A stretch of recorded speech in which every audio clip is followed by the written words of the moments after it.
Bonjour, ici Daniel Breton et Méo, en entrevue avec André Bellil de l'AQLPA pour la dernière de la série de batailles, de victoires, d'accomplissements de l'AQLPA depuis 35 ans.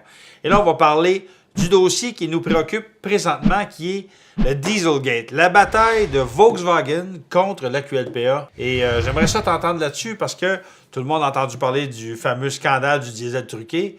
Mais quel a été le rôle de l'AQLPA là-dedans? Ben nous, premièrement, ça fait longtemps qu'on se préoccupe du problème de la pollution automobile et quand on a vu que Volkswagen avait décidé, puis c'est une décision stratégique de l'entreprise, de truquer les systèmes anti-pollution et que ça conntrevenait à nos lois, à nos droits, ben là on a dit il faut que quelque chose se passe. On a été voir du côté des deux ministères de l'Environnement pour se faire dire comme d'habitude qu'ils étudieraient la question. Ben nous, on a dit il n'y a pas d'études à faire là-dessus, c'est clair. Les études ont été faites aux États-Unis. On a prouvé que Volkswagen a truqué volontairement ses systèmes anti-pollution. Et que Volkswagen l'a avoué qu'ils ont truqué. Et que Volkswagen l'a avoué. Ben on a dit, nous, au Québec, on a des lois, on doit les respecter. Ben c'est la même chose Volkswagen. Exactement.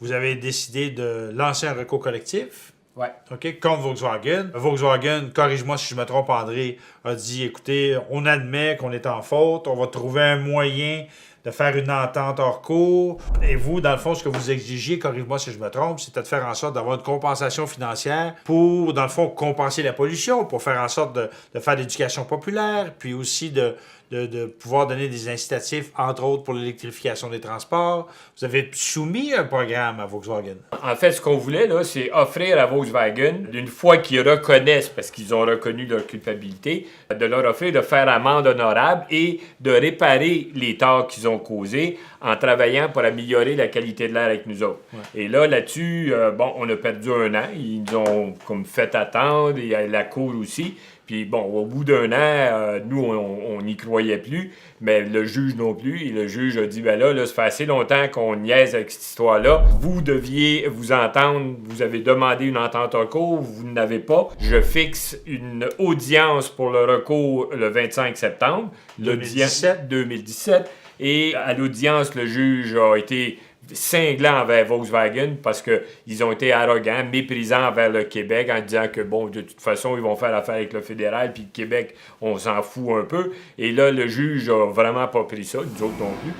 Et là, le juge a dit, ben, vous avez à respecter les lois du Québec, que si vous voulez vous entendre avec le fédéral, vous ferez bien ce que vous voudrez, mais vous ne pourrez pas passer à côté du Québec, vous devez respecter les lois du Québec. Et le juge a dit, je rendrai mon jugement d'ici les 6 prochains mois, et le 25 janvier 2018, le juge Dumais a autorisé le recours collectif. Donc, on est en processus de recours collectif contre Volkswagen. Au moment où on tourne la vidéo, il y a eu, dans le fond, une sortie de Volkswagen pour dire, dans le fond, on ne reconnaît pas la juridiction du Québec, on s'en fout.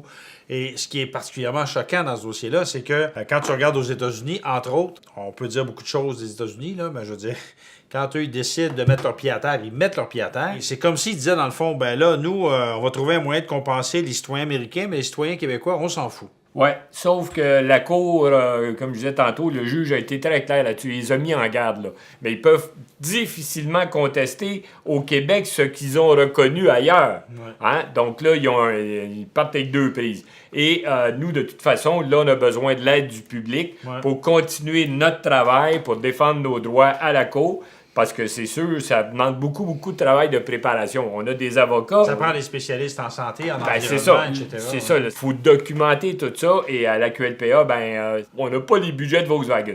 Donc, on est là pour solliciter l'appui du public. On a déjà des gens qui ont décidé de nous appuyer parce que nos droits doivent être défendus. On a le droit d'être respectés comme les autres. Si on décide qu'on se bat et qu'on se fait respecter, on va se faire respecter. Je voudrais terminer cette série de vidéos en soulignant le bilan extraordinaire de la QLPA depuis 35 ans. Je veux dire, c'est quand même fort impressionnant ce qu'ils ont fait.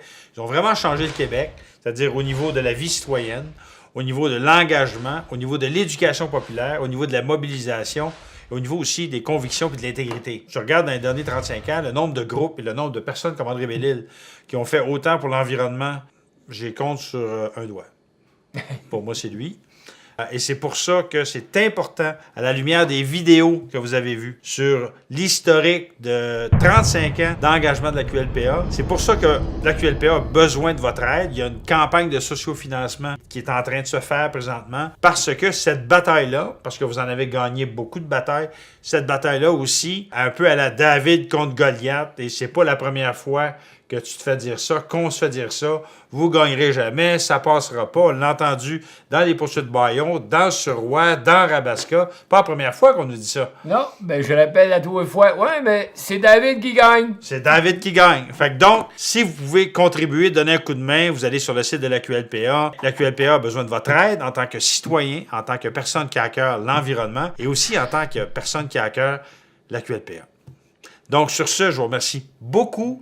Et André, au nom des Québécois, je te le dis, là, je veux te remercier pour tout ce que tu as fait pour changer le Québec, pour les citoyennes, pour les citoyens, pour l'environnement, pour Méo.